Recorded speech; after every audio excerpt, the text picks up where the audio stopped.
and welcome to this week's episode of Keeping Up the Windsors. I'm Rachel. And I'm Michelle. Oh, Shell, what a week. What a week. Can you hear the little birds singing in there? It's been a glorious week. And we have had the date of the coronation, which we will keep for the royal news later. So stay tuned. Today, we've got so much coming up. Rach, what have we got coming up on the show today? So today we're going to be talking about the Countess of Wessex. She's been in Botswana and Malawi. The Duchess of Gloucester, who we don't really talk about on the podcast enough, do we? And the amazing work that she does. The Prince and Princess of Wales, they marked World Mental Health Day. And as you said, the coronation. If you'd like to support Shell and I on the podcast, keep the podcast on the air, you can over on Ko-fi. It's £4 or around $6. And you can also join the VIP Royal community where we do a monthly Zoom call with our members. And Shell, we've also got a Facebook group, haven't we? Yeah, it's a very exclusive Facebook group for our VIP Royal community. So come along and join us if you'd like. The link is in the description below. Just a quick little check-in, Rach. How are you doing? Yeah, I'm quite giddy at the moment. We'll talk about the coronation in the royal news, but it's made me really happy this week. It's been a roller coaster of emotions to be a royal fan at the moment, isn't it? I know, right? You don't know whether to be happy, sad, excited, anxious. It's all going on. I know. It is all going on. So, Princess Eugenie and Jack Brooksbank's wedding anniversary, they hit the 4-year mark, didn't they? Yeah. And that's actually your favourite royal wedding look, isn't it? It is, definitely. Love this wedding look. Love the tiara, the dress, everything. So a big happy wedding anniversary to Eugenie and to Jack. We are not going to speak about the Prince and Princess of Wales in Northern Ireland this week. However, I will like to mention that they got heckled. What was that about?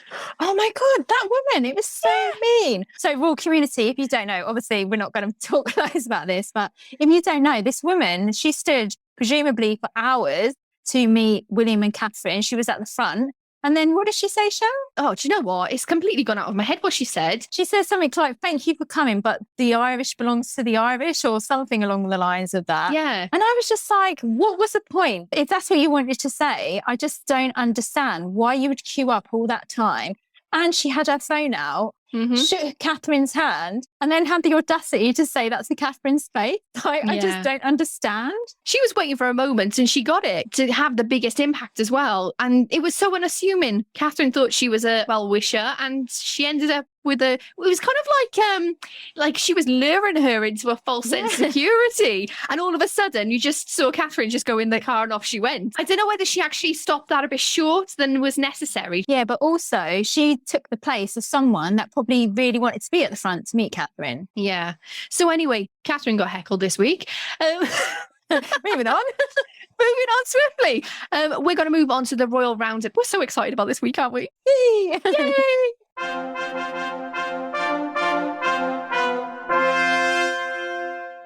Okay, so it has been a busy month for the Countess of Wessex. Last week, she was in the Democratic Republic of Congo, and this week she's visiting Botswana and Malawi to see the work of the Diamond Jubilee Trust. Now, this was set up in 2012 in Queen Elizabeth's name. They aim to end avoidable blindness across the Commonwealth, and Sophie is vice patron. She said, Her late Majesty placed eyesight at the forefront of the work of the Trust, working across the Commonwealth. And this visit was to mark World Sight Day on the 13th of October. As we know, Rach, this is super important to Sophie. And I love this Diamond Jubilee Trust. And it's still going. You know, it's set up in 2012. And you think, don't you, Platinum Jubilee. Actually, this is the Diamond Jubilee. And it's still having such a massive difference across the world. It's amazing, isn't it? And we've spoken about Sophie lots to do with eyesight because obviously, as we know, Lady Louise, she had an operation, didn't she, when she was younger to correct a problem that she had with her eye. In the coming years, what I would love is if Lady Louise became like Beatrice and Eugenie and she worked with certain charities to do with eyesight, would be a brilliant patron or presidency for her to be a part of. Yeah, definitely. And Rach, did you hear that the Prince of Wales went deer-stalking this week? Deer-stalking. What a weird thing to do. In memory of Granny. In memory of Granny. Right, what is deer-stalking? Basically, they kill off like the older deers. I'm like, leave the deers go. Just let them do their thing. I just find this so weird. And I just thought I'd bring it up because What a weird pastime. But Shell, this wasn't actually confirmed, was it? It was one of those, a source for the Prince of Wales. So let's not get too ahead of ourselves. Yeah, true.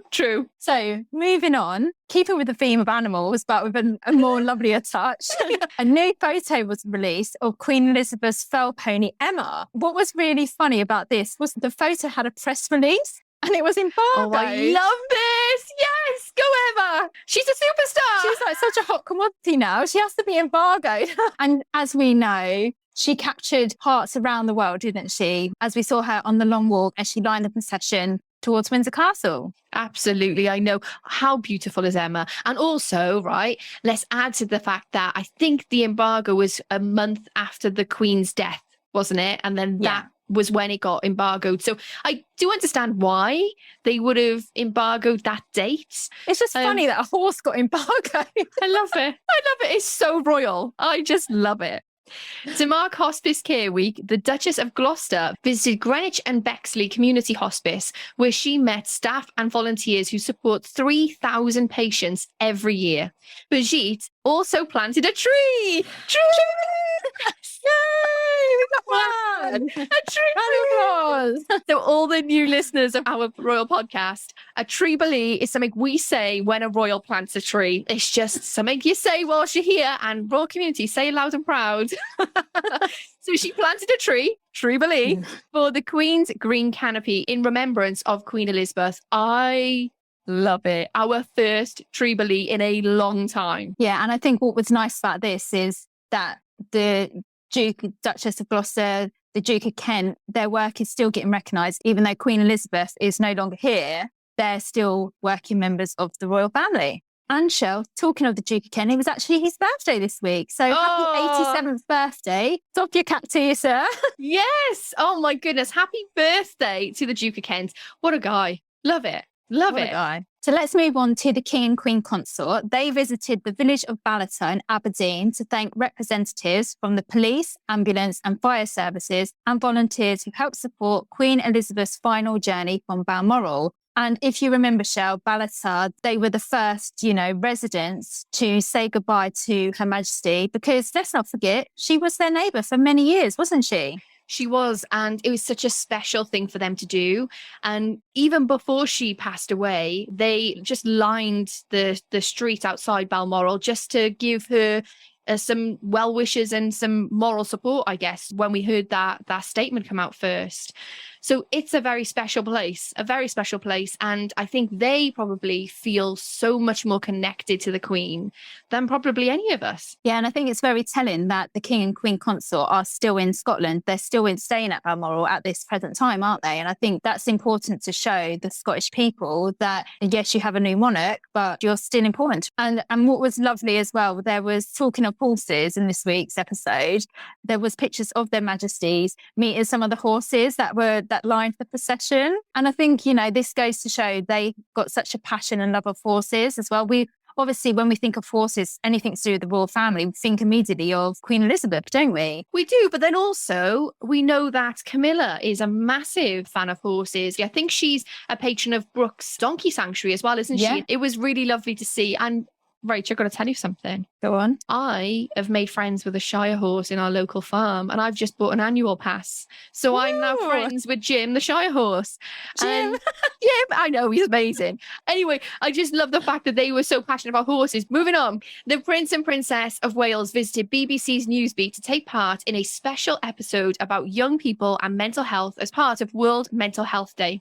Their guests shared their mental health stories and experiences, and also the importance of keeping the conversation going. And William was talking about toolkits, wasn't he? And how a mental health toolkit connects the men, just what you got in your toolkit. Yeah. But it was lovely to have a conversation about mental health. And as we know, Rach, William and Catherine and Harry at the time had the Heads Together initiative. This isn't something that is just, let's just talk about mental health. This is something that's been always underpinning all of their work throughout the years. Yeah. So it was so important, especially on this day. Yeah. And I think what was really nice as well, they had a volunteer, and he actually is a volunteer for Shout, which comes under the umbrella of the Royal Foundation, which is obviously the Royal Foundation of the Prince and Princess of Wales.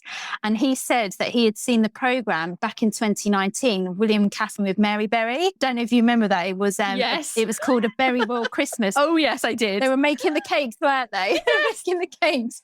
And they were kind of like having a cake off, weren't they? They were, definitely. But he actually said it was from that. He went onto the Royal Foundation, researched, and he came across Shout. And I think it's absolutely brilliant that he's now a volunteer. Absolutely. Talking about them having a cake off, they also had a bit of a cocktail off this week, didn't they? They both were making cocktails in Northern Ireland.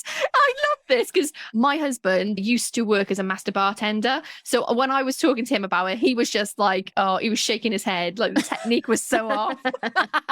But anyway, that was in Northern Ireland again. So we're not going to go into that. But I thought I'd bring that up because it was just hilarious. Mental health, everyone out there are going to be links in the show notes if you would like to reach out to anybody. Shout, for instance, Mind. The details will be in the show notes. So please feel free to use those. Yeah. And I think what Catherine said was really important. She said there's no right or wrong when it comes to mental health. It's whatever works for you. Yeah. There is no right way. It's just how you feel. No one person is going to feel exactly the same. And having a mental health toolkit allows you to just top up your mental health on a daily basis. And like you were saying, Rach, it's different for everybody. And sometimes the thing that might have worked maybe 6 months ago might no longer work for you. So always try different things. One of my things is listening to music and going for a walk. Yeah, I just love that, getting your body moving. And also my main thing is going to see Jim for my mental health. An animal for mental health is just amazing. Yeah. It was so funny because it was on BBC Newsbeat and it was on Radio 1, which is our biggest radio station here in the UK. I was on my lunch break and I listened to it, and it was like a special with the Prince and Princess of Wales. I love it. It was like, there was like Radio 1 DJs, and then Catherine actually said, this is a Newsbeat special with William and Catherine. And I was like, drop the title with love. And you know what was actually hilarious, Shell? It's not taking obviously away from the serious topic that it is. But at the end, William said, thanks for listening. Thanks for listening. Thanks for listening. He said it 3 times and then he went, please use all 3. And then I laughed because it reminded me of us, because that's what we do. Keeping up with the Windsors. Keeping up with the Windsors. Keeping up with the Windsors. Royal community, you will not understand the pain of recording a podcast. I can't remember what episode it is, but we talk about, I think it was like our podcast anniversary, wasn't it? It was, yeah. What we go through every single week. Yeah. That we find it really hard to come up with like a name for the podcast episode or things like that. So yeah, listen back if you want to find out anything about the podcast if you're new here. Yeah, I know, because that literally is just us unfiltered, isn't it? We just tell the truth in it. That is our 1-year anniversary special in March 2022. I'll pop a link in the show notes for you so you can find it easily. So that's it for the Royal Roundup this week. Now let's move on. You don't have to do it, Rach. We have got a sound effect. I know, but I'm that excited. I want to do it. Hallelujah. Oh, God. Let's move on to the royal news for this week.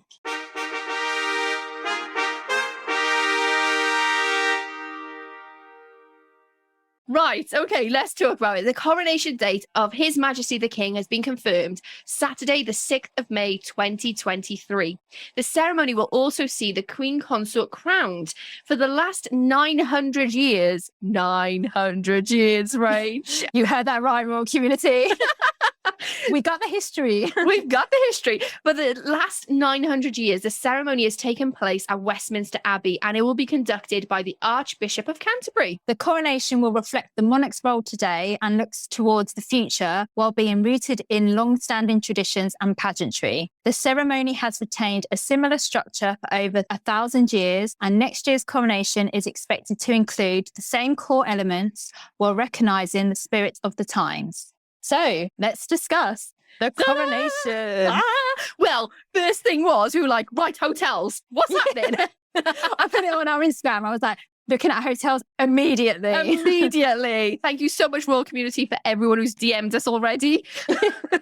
Maybe a meetup is in the way. We know so many people that we've spoken to since we've started the podcast that are coming over from the US, Germany, so many countries. I'm just so excited. There's already like a buzz within this royal community. Yeah. I just can't imagine what it's going to be like on the day. Yeah, it's going to be amazing. We're going to be witnessing history firsthand. Like, how amazing, because we've seen so many times over the years clips of the Queen's coronation, and we were lucky enough to see the gold state carriage at the Platinum Jubilee celebrations last year at the pageant, wasn't we? Yeah, again, there is a YouTube video on that. So if you want to watch our pageant or all of our Jubilee videos, you can go over to YouTube, Keeping Up the Windsors. I'll put a link in the show notes. So, royal community, keep your eyes and your ears peeled, because nearer the time, we will be doing a meetup. So if any of you are coming over for the coronation, let us know. We'll let you know where we're going to be, what time, but that will come obviously next year. But stay tuned. Rach, I'm just going to ask you now, have you started a Google Doc on this? You know, a little schedule for us. I haven't, but Shell, and I'm being totally serious here, I was thinking of going on Etsy and buying tiaras so I can feel like I'm part of the coronation. Yeah. Well, let's break this down then. Firstly, we did actually find out that the date is the exact same date as Archie's birthday. Why did they make that decision? Well, I don't think anyone in the institution thought, Archie's birthday, let's book it for this day. As we know, it involves not just the institution, but the church and the government as well. So they all have to collectively decide on this one day. And we don't know royal community yet, but from previous years, obviously with Queen Elizabeth, Trooping the Colour takes part in June. So we don't know if they're going to be keeping June as Trooping the Colour month. I was quite surprised at how early it was. I thought we were going to see it a bit more later on in the summer. Yeah, I've heard that from a lot of people. But again, I think traditionally, if you do look back throughout history, coronations do take part quite quickly after the accession. But I think because Queen Elizabeth was coronated, unfortunately, because her father passed away quite suddenly and nobody was prepared for it, it was one of those events where they had to take their time. And also because it was just a few years after the Second World War had ended. Yeah. So they really had to tread carefully in that light, didn't they? So let's talk about this then, because obviously they've got the crown jewels there. They've got the golden carriage. We've got all the pomp and pageantry that we need with the armed forces who just do an immaculate job every single time. We've got the Westminster Abbey. It's not as if they have to pay a hire out fee or anything. But still, even all these things are at the royals' disposal, it's still going to be a pared down coronation, which for my mind, I completely understand why they do a pared down coronation, because we're going through a cost of living crisis here in the UK. A lot of people are struggling. The biggest expense actually comes from security, the police officers needed. It comes from just actually the sheer amount of security gates and crowd control. That's where the main bulk of the money comes from. Security for the royals. Everything else is already paid for within the Crown estate. So it's going to be quite interesting to see what they cut out. Yeah, and I think, like what they said in the press release, it's expected to include the same core elements while recognising the spirit of our times.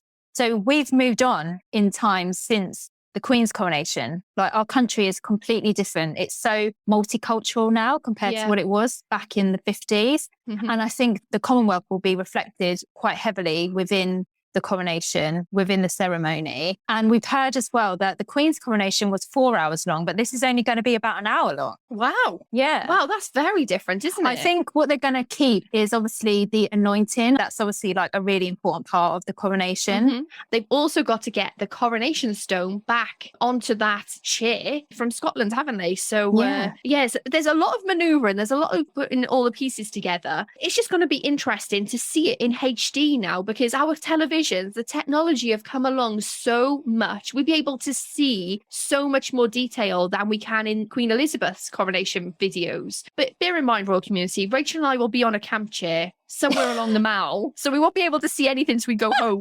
as we did with the Jubilee. So we've already had this discussion, royal community. So we were going to book our hotel today. And then, Shell, what did you say? I said, I don't want to pay 250 quid a night or something to stay in like a really, really bad hotel just because it's the coronation and they've bumped all the prices up, when we're only really going to spend, 2 or 3 hours in it anyway. We might as well just do an all-nighter on the Mall. We did it for the queue. Let's do it for the coronation. I'm becoming groupies, Rach. I know. So all I need is camp chairs, a blanket, and we're good to go. I mean, May, it's quite chilly in the evening time here in the UK rural communities. Look, as long as the trees aren't they've got any pollen on them, I'm fine.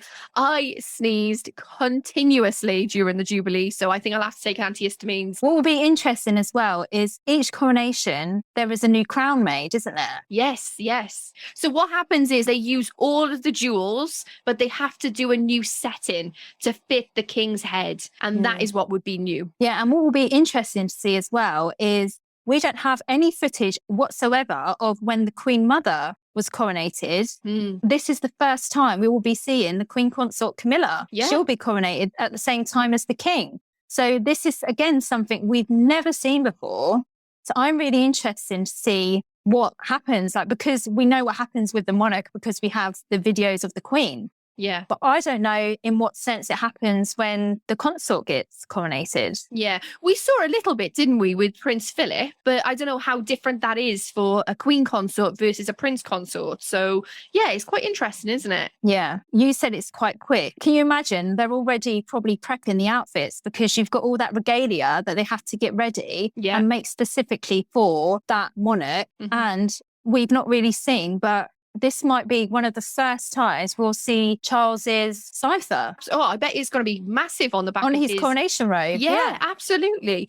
And that's another point to make, actually. When we went to the coronation, I think it was the Queen's dresses there was an exhibition at Buckingham Palace, and we saw the coronation dress. It was the 60th year, wasn't it? Oh, that's right. Yes. Honestly, royal community, that dress is one of the most beautiful dresses I've ever seen in my life. Every thread had like a platinum thread or a gold thread. It wasn't just normal threads, and it sparkled and shone. Like, I cannot even describe to you what it was like in real life. It was spectacular. So I wonder how that's going to translate into a king's outfit. And also, Shell, don't forget, at the time, her outfit was designed by Norman Hartnell. Yeah. Who's going to be designing the King and Queen consorts? We need to know his tailor. We need to know. Yeah. This is important. He stepped up king-wise, I said, didn't I, with the proclamation. I loved what he was wearing there. And I think this will be, this is going to be a bold statement here. Rach, you ready for this? Go on. I believe that King Charles will wear the most amazing regalia he will ever wear and we will ever see him in. I think he will look amazing. I'm imagining velvet. I don't know why, I've just got velvet in my mind. Well, you've got that velvet within the crown and probably a velvet coronation robe. So it makes sense the rest of it would kind of align with that. Within the royal community, a lot of the European royals, whenever they go on state visits and things like that, we see them wear tiaras, the ladies. And we don't really see the British royals do that very often. Are we going to have tiara moments? Or do you think it's going to be pared down? Because again, of what we're going through economically as a country, obviously royal community, we know they're rich, but they don't want to flaunt their wealth because the coronation in a way is the biggest thing to say, look at me, I'm, part I'm of the the king. royal family. Yeah. But when Charles and Anne, when they was at the Queen's coronation, they didn't wear tiaras or crowns, did they? They were tiny. They were. I think Charles was 4 or something, wasn't he? Yeah. But it would just be interesting. And when we get that balcony shot, is it just going to be the king and queen, or is it going to be the whole royal family, or is it going to be the scaled down royal family? Is it going to be the Prince and Princess of Wales and their family with the children? Are Camilla's family going to be involved? There's just so many things that we don't know yet. As time goes on, as we get nearer, we'll hear more information. But I think it just excites me because I'm going to be part of history. Like, how amazing. I'm just so excited. And I didn't think I'd be that excited about the King's coronation, but trust me, I am. See, I'm not that excited because I know what it actually entails, as in us going there. To be honest, I'm not religious, and it is a very religious ceremony, isn't it? It's probably the most religious ceremony you can get. But we don't know what's going to be scaled back. So yes, it will be religious and it will take part at Westminster Abbey, but how much of that is going to be involved? And he is a Christian man, obviously that will play very heavily into his day. It will be interesting as well to see if we actually get to see the actual anointing, because we didn't with Queen Elizabeth, did we? But it is supposed to be private though, isn't it? They do put a cover over. It's not supposed to be seen by everyone. It's supposed to be for the Archbishop, the King, and a moment with God. it's the most holy thing you can do, the anointment part of it. So I just want to put this little point in here. I actually don't think they will have big tiaras. The reason why is because, can you remember when Catherine and William got married? They actually got married during the credit crunch, and they actually scaled back a lot of their wedding. I mean, don't get me wrong, it was still spectacular. But also, people were wondering why Catherine wore such a small tiara. Now, that actually is one of my favourite tiaras, the Cartier Halo tiara. However, I think that's probably because it was scaled down and they didn't want to put like a really big tiara on Catherine. And I think that's probably what will happen with the coronation. They will be more of the scaled back, the more smaller sized tiaras in the collection, or not at all. I mean, it'd be quite nice to see some tiaras, I have to say. Also, another question is, will Harry and Meghan be at the coronation, and will Archie and Lilibet attend? See, I don't think Archie and Lilibet will attend because I think they'll keep their children private. And I personally, myself, I really respect that decision. However, it is a big occasion. It is on the world stage. And who knows? Who knows? It is Archie's birthday, so they may want to do something special with him afterwards, or they might just say no. I think they will say yes, though. I think they will say yes. Well, it depends what's in Harry's memoir.